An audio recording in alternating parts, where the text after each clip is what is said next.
Oli, bienvenido nuevamente a mi canal y bienvenido a el último episodio, a la última parte de la serie de MIR para extranjeros. Si estás perdido, no sabes de qué estoy hablando, empieza por aquí. Y bueno, como lo dije en el primer episodio de esta serie, cuando yo estaba en este proceso me habría encantado haber tenido a alguien o haber tenido información así súper detallada, súper paso a paso para dummies de lo que es este proceso de hacer el MIR como extranjero. Y eso fue lo que quise intentar y ya esta va a ser la última parte. Ya hablamos de todo lo que fue el estudio para el MIR, las academias, la inscripción al MIR, cómo es hacerlo, cómo es escoger la plaza, y ya hoy vamos a hablar de lo que viene después, de todo el proceso que es ya venir a vivir aquí y lo que es ya la posesión de la plaza. Entonces, sin más preámbulos, empecemos. Primero que todo, felicitaciones, ya tienes tu plaza, eres residente, muy bien. Para serte sincera, ahora viene la parte más tediosa, más llena de procesos y papeles y cosas administrativas, pero de verdad que paciencia, que vale la pena, que ya en menos de nada ya vas a estar en tu plaza siendo residente en el hospital que quisiste. Bueno, lo primero de todo va a ser el visado, que ya más o menos tocamos este tema en el video pasado, y la verdad es que para mí esta es la parte más tediosa y más estresante de todo este proceso, porque es que dependes del visado para hacer absolutamente todo. Entonces lo primero que debes hacer es sacar la cita previa a través de la página del consulado, y eso también lo hablamos en el video pasado, de que yo te recomendaba sacar la cita previa una vez tuvieras ya la fecha en que vas a escoger tu plaza, sacar esa cita inmediatamente para esa misma tarde o a más tardar para el día siguiente. Y esto es porque para solicitar el visado de que vas a venir te van a pedir la adjudicación de la plaza, que es ese PDF, ese papelito que te envían apenas terminas el día de tu elección de plaza, y la idea es solicitar ese visado lo más pronto posible, porque por ley se pueden demorar hasta un mes en entregártelo, que usualmente se demoran menos, entre 10 días y 2 semanas, porque ellos saben que el proceso del MIR requiere que esto se acelere, pero en teoría hasta un mes se podrían demorar. Entonces, entre antes inicies el proceso, mejor. Y claro, como vas a necesitar el visado para viajar, pues entonces lo quieres pedir con el mayor tiempo de anticipación. Ah, claro, todo esto es en el caso de que estés haciendo todo el proceso desde tu país de origen, que fue como lo hice yo, porque si ya estás aquí y ya estuviste aquí unos meses, que ya tienes un visado de estudiante válido, puedes hacer todo desde aquí sin devolverte a tu país, puedes hacer todo desde aquí de manera virtual. Lo único que debes tener es el certificado digital, que ya de eso vamos a hablar en un rato. Y ojo que este visado no es igual al visado de estudios, y el consulado de España en cada ciudad es el que informa cuáles son los documentos necesarios para el proceso de este visado en específico. Usualmente no cambian, entonces te dejo aquí los que me pidieron a mí para el 2022, que fue el año en el que yo vine para aquí, para que vayas adelantando lo que más puedas y que tengas todo listo, y que lo único que necesites y que te falte sea como tal el papel de la adjudicación de la plaza. Bueno, para recordar un par de tips al respecto, ten en cuenta que el pasaporte tiene que tener por lo menos un año de vigencia. En el impreso de solicitud del visado, la dirección que vas a poner no tiene que ser una dirección ya digamos final, sino que puedes poner simplemente la dirección del Airbnb o del hotel al que vas a llegar, y el número de teléfono también puedes poner el de tu país, no tienes que tener uno aquí. También recordar que apostillar los documentos que te aparecen ahí cuesta, pero todo se puede hacer de manera virtual por la página de la Cancillería. Cada documento cuesta como 30.000 pesos, estoy hablando de pesos colombianos, si mal no recuerdo, pero bueno, el proceso es súper fácil. Recuerda que no necesitas certificado de apoyo económico para este visado en específico, y para el certificado médico que te piden es suficiente con que lo firme un médico general. Entonces, el día de la cita, que por cierto la cita la puedes sacar a través de la página del consulado de España por la parte de cita previa, ese día revisa que tengas todos los documentos, revísalos 1000 veces, porque si te falta un solo documento vas a perder esa cita y vas a tener que volver a hacerla, con lo cual vas a perder tiempo. Y una vez adentro, pues se van a quedar con tu pasaporte, que lo van a enviar para ponerte el visado como tal, y después te lo entregan directamente en tu casa. Ese envío cuesta más o menos 60.000 pesos, no hay opción de ir a recogerlo, simplemente te lo envían al domicilio, y ese documento, como es un documento oficial, solo lo puedes recoger tú directamente de la mano del repartidor con tu cédula en mano, con tu documento de identidad en mano. Entonces te recomiendo yo que si existe la posibilidad de que no estés en casa en el momento en el que te pueda llegar, dejes de una vez escrito a una persona que sepas que va a estar ahí, que lo pueda recoger por ti con su número de documento y su nombre completo. Y ojo que el día que yo fui no me recibieron el pago del envío en tarjeta y yo no llevaba efectivo, eso tuve que salir al banco, sacar efectivo, en fin, que mejor lleva por lo menos ese dinero en efectivo para evitar problemas. Y tómale foto al número de guía que te envían para hacer el seguimiento en la empresa de transporte y escribe tu número de documento con claridad, que me pasó a mí, que escribí un número un poco mal y después no me querían entregar el pasaporte porque pensaban que el número de mi documento no era el que yo había escrito ahí. En fin, todo con letra clara y y le tomas foto al recibido que te dan. Entonces, lo que dijimos, vas a depender del pasaporte y por lo tanto de que te lo entreguen para poder viajar. Y sabiendo esto, entonces hay dos opciones para comprar los tiquetes de avión. La primera opción es esperar a que te lo entreguen y comprar los tiquetes de un día para otro, que puede salir costoso, pero por lo menos estás seguro de que no vas a perder ese vuelo, o más o menos haces la cuenta de entre 12 días, 2 semanas desde que dejaste el pasaporte en el consulado y compras los tiquetes con ese tiempo de anticipación. Eso sí, ya depende de ti. Yo hice lo primero, yo me esperé a tener el pasaporte en mano para comprar los tiquetes. Obviamente me salió costoso y además como era época de verano, estábamos a finales de mayo, no había tiquetes directos para aquí, entonces tuve que hacer un viaje de casi 25 horas porque no había otra opción, pero bueno, por lo menos yo estaba ya segura de que pues tenía mi pasaporte en la mano. Conozco a otras personas que hicieron lo segundo, que más o menos calcularon unas 2 semanas a partir de que entregaron el pasaporte y pues les fue bien. Entonces eso sí depende ya de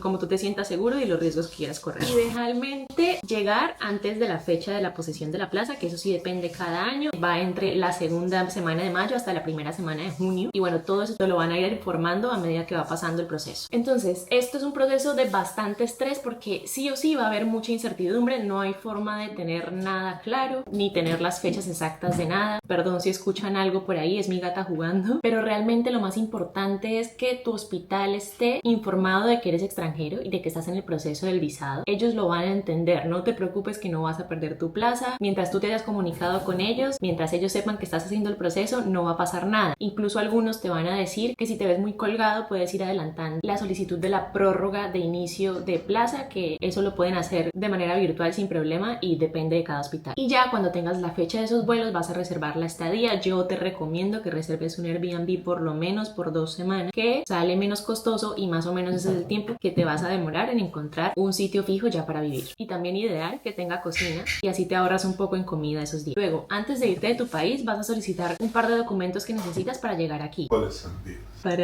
Lo primero es el certificado de ética médica apostillado, que eso es un documento simplemente que dice que no estás impedido de ejercer como médico, y eso lo puedes sacar a través de la página que te dejo abajo. Lo segundo son los antecedentes penales apostillados, que eso lo solicitas a través también de la página de la Cancillería. Y por favor no olvides tu diploma y tus notas originales, que eso lo vas a necesitar aquí para la colegiación, que de eso también ya vamos a hablar. Entonces ya hiciste todo lo que tenías que hacer desde tu casa, ya tienes tu visa, ya tienes tus tiquetes y ya vas a viajar. Entonces voy a mencionar por orden las cosas que se deben hacer aquí al llegar, y voy a decir este orden en específico porque me parece a mí que esto es lo que más tiene sentido, porque como ya te vas a dar cuenta, necesitas unas cosas para sacar otras. Entonces, después de lo que hice yo, este es el orden en el que yo creo que funciona mejor, pero pues obviamente ya irás bien. Lo primero y más importante, y lo voy a repetir 50 veces, es comunícate por favor con tu hospital, que si no te has podido comunicar con ellos previamente por WhatsApp o por correo o por lo que sea, vas directamente y personalmente al hospital. Y lo repito tantas veces porque esta debe ser tu prioridad, y la verdad es que dependemos mucho de ellos para poder empezar a hacer la residencia. Yo pensaba que eran súper estrictos con los documentos y la verdad es que obviamente depende de cada hospital,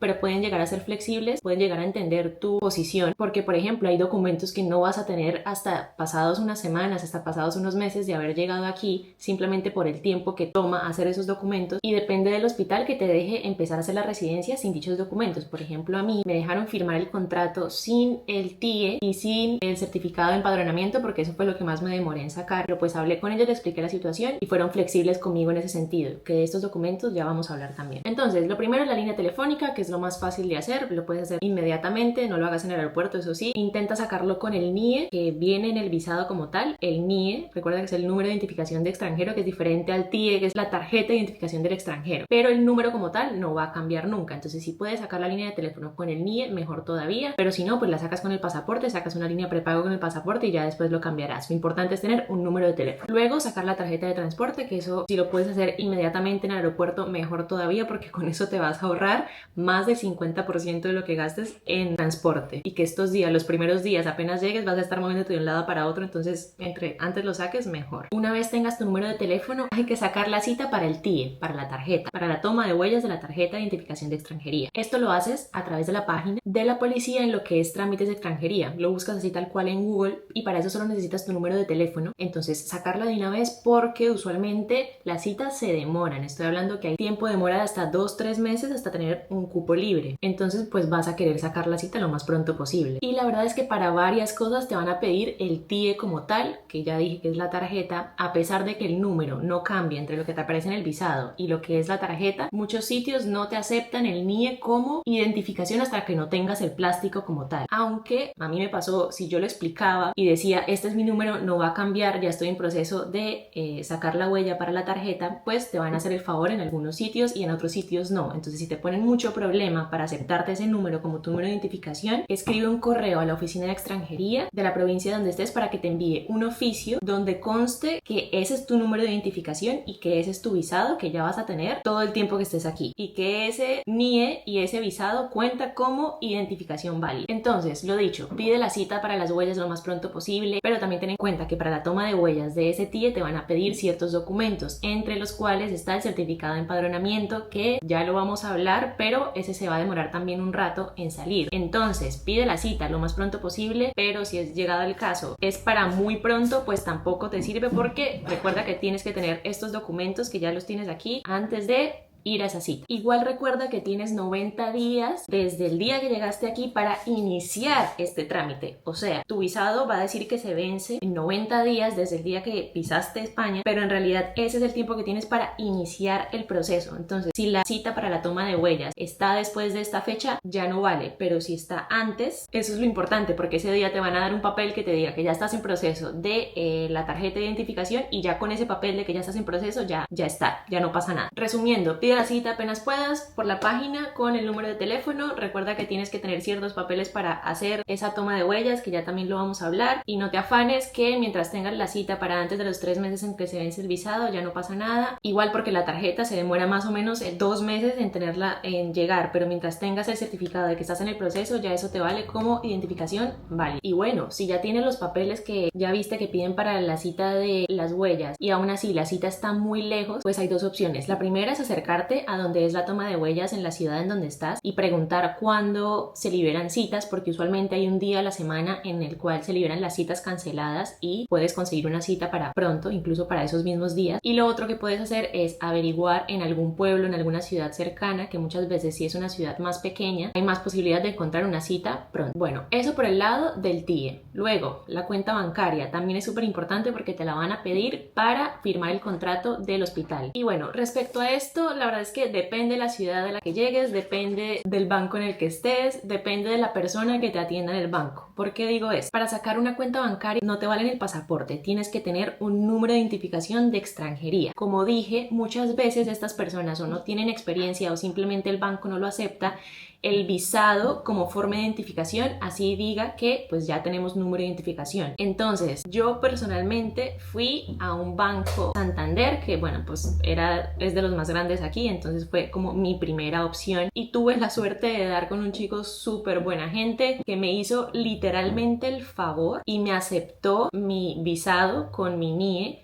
como forma de identificación y me dejó tener una cuenta bancaria, un número de cuenta bancaria que era lo que me pedían en el hospital, y luego me dio espacio de un par de semanas para enviarle el resto de documentos que me faltaban, que básicamente me faltaba el TIE y el contrato del hospital. Entonces en eso sí realmente es cuestión de intentarlo y de tener buena suerte. Si no puedes en un sitio, intentar en otra sucursal, en otro banco, hasta que lo logres, que realmente yo, de todas las personas que sé que vinieron en esa posición, pues todos lo lograron. Y también averigua, creo que en BBVA hay otras opciones de otras cuentas diferentes más fáciles, pero eso, o sea, es cuestión como de averiguar en diferentes sucursales, en diferentes bancos, y es de las primeras cosas que tienes que hacer al llegar aquí. Luego la colegiación, que es simplemente como el permiso que tienes para ejercer la medicina en la ciudad, en la comunidad autónoma donde estás, y esto es obligatorio para firmar el contrato del hospital. Esto sí que es obligatorio y tienes que hacerlo con cita previa, y la mayoría piden unas cosas como estas que te dejo aquí, que eso lo puedes averiguar fácilmente por la página. También averiguar si tienes que sacar cita previa o no, que también es por la página. Simplemente buscas colegio médico de tal ciudad en la que estés en Google y ahí te aparecerá. Usualmente tienen citas cercanas, eso no es tan difícil de sacar, pero bueno, si no tienen citas tan cercanas, llámales, mándales un correo, explícales tu situación, que ellos usualmente entienden y son flexibles en ese sentido y pues te ayudarán. Y ten en cuenta que la colegiación cuesta aproximadamente 120 euros, entonces para que lo tengas ahí en tus cuentas. Luego, el certificado digital. Una vez tengas ya tu número de teléfono, vas a empezar también a hacer este proceso. El certificado digital es simplemente el método de identificación, la forma de identificación digital que tienen todas las personas que tienen un número de identificación aquí aquí en España, que te permite hacer muchísimas cosas en línea que normalmente solo se podrían hacer en persona. Abajo te dejo un video en el que te dicen paso a paso cómo hacer el certificado digital, pero la verdad es que es súper fácil. Lo que sí debes tener en cuenta es que debes iniciar el proceso en el mismo computador en el que vas a continuar el proceso, porque básicamente lo que descargas es un software que tiene que hacer todo con el mismo computador. Entonces sigue los pasos del video que te dejo abajo, luego tienes que sacar una cita para confirmar tu identificación, pues presencialmente, en la cual te van a pedir el pasaporte. Estas citas son usualmente rápidas de pedir, entonces el certificado digital yo por lo menos en 3 días ya lo tenía. Inicié el proceso, al otro día hice la cita presencial y luego ya al otro día ya tenía mi certificado digital. Y lo descargas y ya con eso se te hace muchísimo más fácil el resto de las cosas. Entonces, lo dicho, con ese certificado digital vas a solicitar 2 cosas que te van a pedir para el hospital. La primera es el número de seguridad social, que lo haces de manera totalmente virtual con el certificado y te llega de una vez. Y abajo también te dejo el video paso a paso de cómo hacerlo, que también es súper simple. Y lo otro que te van a pedir es el certificado de delitos sexuales, que es el certificado con tu número de identificación de extranjería, no con el de tu país. Y lo mismo, todo online, todo fácil, te llega de una vez con el certificado digital. Abajo te dejo un video también de eso. Luego llegó la parte que es un poco más compleja, que es buscar piso. Entonces, para esto hay 2 opciones. La primera, y es sobre todo útil si llegas a una ciudad grande, es encontrar un compañero de piso. Tú vas a llegar y vas a conocer a mucha gente nueva, vas a conocer a tus coRs, vas a conocer a la gente de tu hospital. Muchos van a estar en la misma situación que tú, buscando dónde vivir. En eso está el contra de que no conoces con quién sea que te vas a ir a vivir, pero pues tienes la ventaja de que es mucho más barato y el proceso es mucho más simple. Ya te explico por qué. La segunda opción es buscar un piso para ti solo, pero esto puede ser complejo por 2 razones principales. La primera, porque es muy caro, porque hay que tener en cuenta la fianza y pues que es una renta completa tú solo que vas a tener que pagar. Y lo otro son los documentos que te piden. Usualmente aquí te van a pedir que tengas nómina de por lo menos los últimos 3 meses, incluso piden a veces nóminas de 1 año, que obviamente no vas a tener porque acabas de llegar aquí y no has trabajado aquí, si es el caso. Y o te van a pedir un fiador español y además te van a pedir comprar algún seguro. Entonces hay cosas de esas que son imposibles de conseguir y otras que son muy caras. Aunque la otra opción, que fue como me pasó a mí, que usualmente pasa en las ciudades medianas y pequeñas en las que tienen conocimiento de cómo es todo este proceso del MIR, y es que hay algunos caseros que te van a permitir no presentar estos documentos de los que ya hablé, pero tienes que entregar una fianza adicional. O sea, entregas el primer mes de la renta,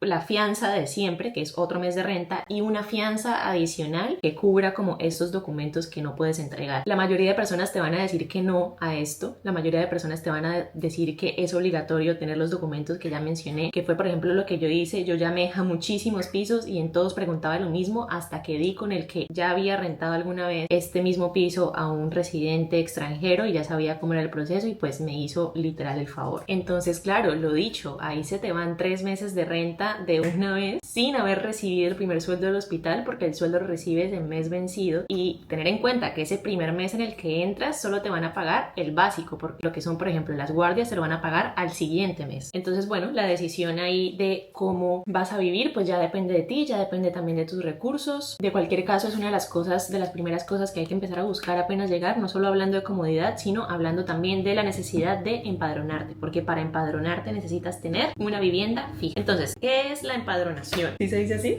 El empadronamiento. Entonces esto es algo que no existe en Colombia y yo la verdad estaba muy confundida al respecto, y es básicamente como un documento en el que se censa a la gente y se tiene como la información de cuál es la vivienda de cada persona, ¿no? Es simplemente un papel que certifica que vives en esta dirección, de esta ciudad, de esta provincia, y te lo van a pedir tanto para la toma de huellas del TIE como para el contrato del hospital. Entonces este proceso depende de cada ciudad y de cada provincia. Investiga cómo es en tu sitio en específico. Hay sitios que lo hacen sin cita previa, hay sitios en que hacen cita previa llamando, sitios en que hacen cita previa en la página. Es averiguar cómo es en tu ciudad en específico, en el ayuntamiento de tu ciudad. Entonces, para empadronarte vas a necesitar diferentes cosas dependiendo de si rentaste un piso para ti solo o estás viviendo con alguien. Entonces, si rentaste un piso para ti solo, te van a pedir el contrato de arrendamiento y simplemente tienes que ir ahí con o sin cita previa, como sea que funcione, con tu número de identificación, el contrato, y ya con eso ya te dan el papel. Pero si vas a vivir con alguien y el contrato no está a tu nombre, tienes que ir con esa persona cuyo nombre está en el contrato, que ya tiene que llevar su documento de identidad, el contrato a su nombre, y tienen que firmar un papel donde esa persona como que te permite a ti empadronarte bajo su nombre en ese sitio. Entonces ya estarás notando que necesitas muchas cosas para hacer otras y que muchas son como cíclicas. Por ejemplo, lo lo más normal es el empadronamiento. Para empadronarte necesitas tener un sitio donde vivir, pero para tener un sitio donde vivir necesitas tener un contrato del hospital, pero para tener un contrato del hospital necesitas empadronar. Sí, como que todo es cíclico y de dónde empieza. Y realmente en estos casos quien más flexibilidad tiene y quien más te va a poder ayudar es el hospital. Que por ejemplo, como a mí, que te deje firmar el contrato sin empadronarte y ya con ese contrato firmado, entonces ya puedes rentar un piso y ya con el piso rentado ya puedes empadronarte. Que bueno, que si estás viviendo con alguien más, pues no tienes ningún problema con eso tampoco. Yo de Colombia llegué súper asustada porque yo me imaginaba que aquí iban a ser súper estrictos con todos esos documentos y que no me iban a dejar hacer nada porque de dónde empezaba, pero hablándolo con el grupo de docencia del hospital, la verdad que ellos te pueden ayudar bastante y te pueden guiar. Y bueno, eso es realmente todo lo que necesitas, que suena, aquí hablándolo suena muy relajado, pero a la hora de hacerlo la verdad que puede agobiar un poco porque son muchas cosas, son muchos pasos, son muchos documentos que hay que sacar en diferentes sitios, pero o sea, enfocar cosa por cosa, que eso todo va saliendo. Y por último, entonces ya quiero hablar como tal de los gastos, que yo de este tipo de información yo nunca la encontré y la verdad que me parece súper útil. Sobre todo los gastos en ese primer mes en que vas a llegar, o sea, el dinero que necesitas tener sí o sí en ese primer mes, porque recuerda, ese primer mes no te va a llegar dinero hasta final de mes y a final de mes te va a llegar poco. Entonces lo primero es lo que vas a gastar en la estadía, que como te dije yo te recomiendo un Airbnb porque me parece que sale menos costoso, sobre todo que tienen descuentos si son estadías largas y pues depende también de la ciudad y del sitio donde estés, etcétera. Pero podemos hacer una cuenta de más o menos 15 o 20 euros por noche, entonces digamos 14 noches serían 280 euros. Luego si decides tener un piso para ti solo, como dije ya son 3 rentas, la del primer mes, la primera fianza, la segunda fianza, entonces ahí va eso que yo personalmente con un sueldo de R1 no te recomendaría que rentaras un piso de más de 600 euros, incluso si vas a vivir con alguien más que no pagues más de 600 euros, entonces haciendo así una cuenta por encima, ahí se van 1800 euros.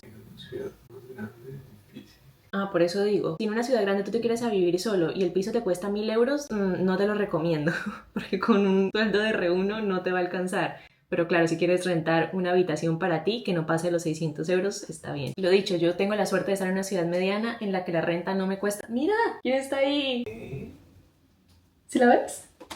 Perdón, la gata de los vecinos está ahí, es hermosa. Tengo la suerte de estar en una ciudad mediana en la que la renta para mí sola es un precio razonable, entonces bien por ese lado, pero bueno, digamos que 1800 euros para ese primer mes de lo que va de la renta, pero claro, si estás viviendo con alguien más, pues solo será el mes de lo que sea la habitación que estás rentando y pues ya está. Entonces ahí es donde se nota mucho el cambio de los gastos. Para el plan del móvil digamos que 20 euros, para comida digamos que 200 euros, el transporte también depende mucho, pero digamos que entre 30 y 40 euros, porque depende mucho de la ciudad, y la colegiación que son unos 120 euros. Entonces si vas a rentar un piso para ti solo, hay que traer por lo menos unos 2500, 3000 euros para estar tranquilo ese primer mes. Y bueno, si vas a vivir con alguien más, obviamente esto se va a disminuir un montón y van a ser más o menos en total unos 1000 euros que debes traer para estar bien. Y en relación a cómo pagar, aquí te van a aceptar tu tarjeta débito y crédito que puedes traer desde tu país. Yo no te recomiendo comprar muchos euros tampoco en tu país porque a veces ese cambio sale más caro que pagar aquí directamente con la tarjeta del banco. Independientemente de eso, pues averiguar en cada banco cómo funciona, cuánto te cobran por la transacción, cuánto te cobran en el cambio de divisa,